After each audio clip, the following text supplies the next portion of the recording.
जय श्री राधे भक्तों।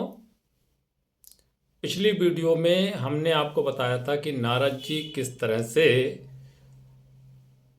शूद्र योनि से मुक्ति पा करके पुनः नारद के रूप में प्रकट हुए। इस वीडियो के माध्यम से हम आपको बताना चाहेंगे कि संसार में रहने वाले ग्रस्त पुरुषों के लिए और संसार में रहने वाले भक्तों के लिए स्त्री के लिए नारद जी ने क्या कहा। एक समय की बात है, ब्रह्मा जी ने अपने पुत्र नारद जी से कहा कि बेटा अब तुम्हें विवाह कर लेना चाहिए।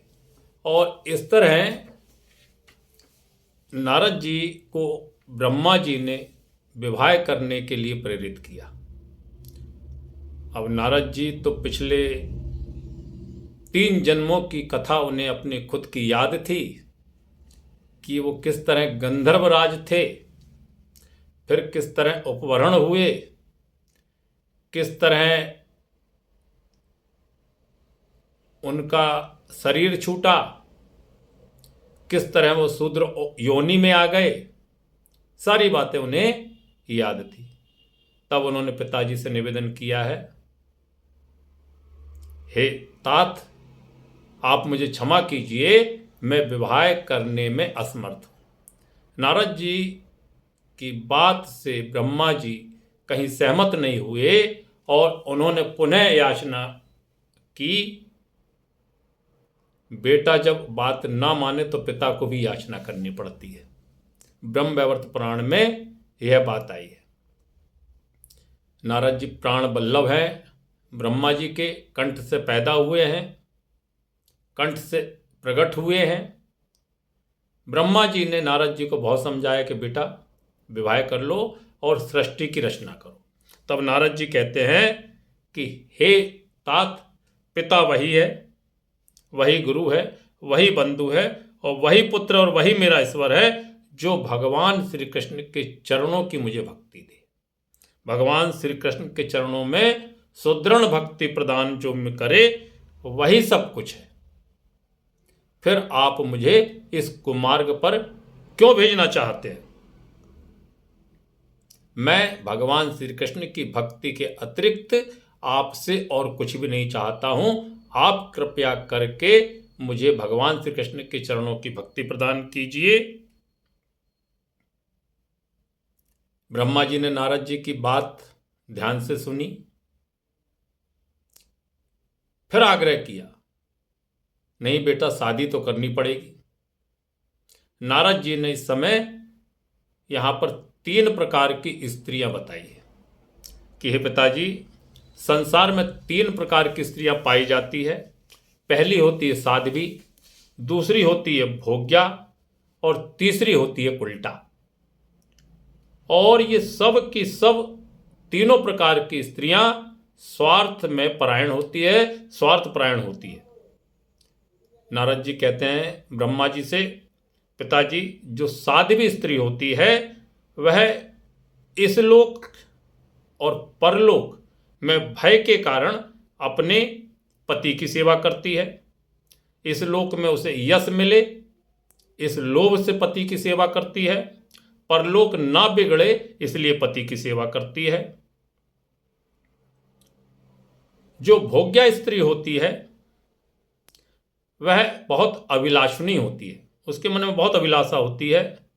वह सदा काम भावना में ही रत रहती है और इसी भावना से अपने पति की सेवा करती है। भोग के सिवा और किसी से हेतु से वह क्षण भर भी सेवा नहीं करती। भोग्या स्त्री को जब तक वस्त्र आभूषण श्रृंगार की वस्तुएं मिलती है वह अपने पति की सेवा करती है और इनके न मिलने पर वह अपने पति की सेवा नहीं करती है। नारद जी ने तीसरे प्रकार की स्त्री का वर्णन किया है जिसे शास्त्र में उल्टा कहा है। और नारी कुल में अंगार के समान है।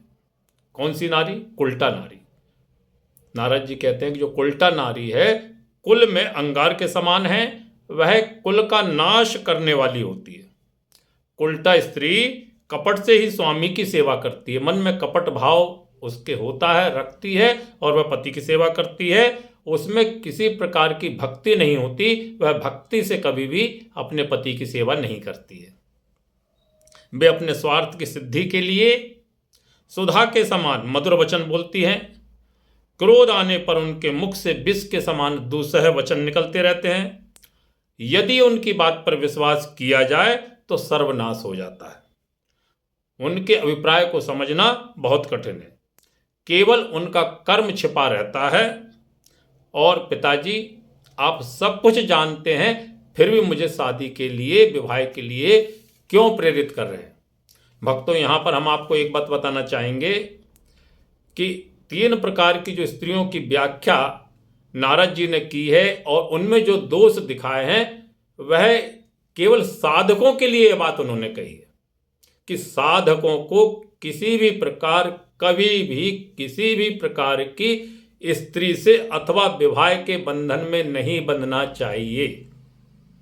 गृहस्थों के लिए यह बात बिल्कुल लागू नहीं होती है।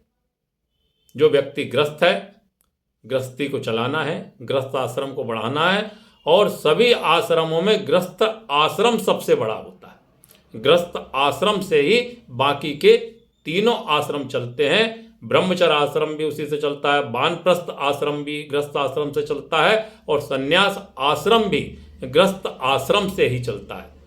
तीनों आश्रमों में गृहस्थ आश्रम ही सर्वश्रेष्ठ है। तो नारद जी ने यह व्याख्या केवल भगवत प्राप्ति भक्तों के लिए, तपस्वियों के लिए, ऋषियों के लिए, मुनियों के लिए यह बात कही है, गृहस्थों के लिए कभी नहीं की है। अर्थात यह जो बात आई है यह ब्रह्म वैवर्त पुराण के 23वें अध्याय में आई है। आपको हमारी यह वीडियो कैसी लगी? अगर यह वीडियो आपको हमारी अच्छी लगी हो तो कृपया कमेंट कीजिए, सब्सक्राइब कीजिए, लाइक कीजिए। जय श्री राधे, जय श्री कृष्ण।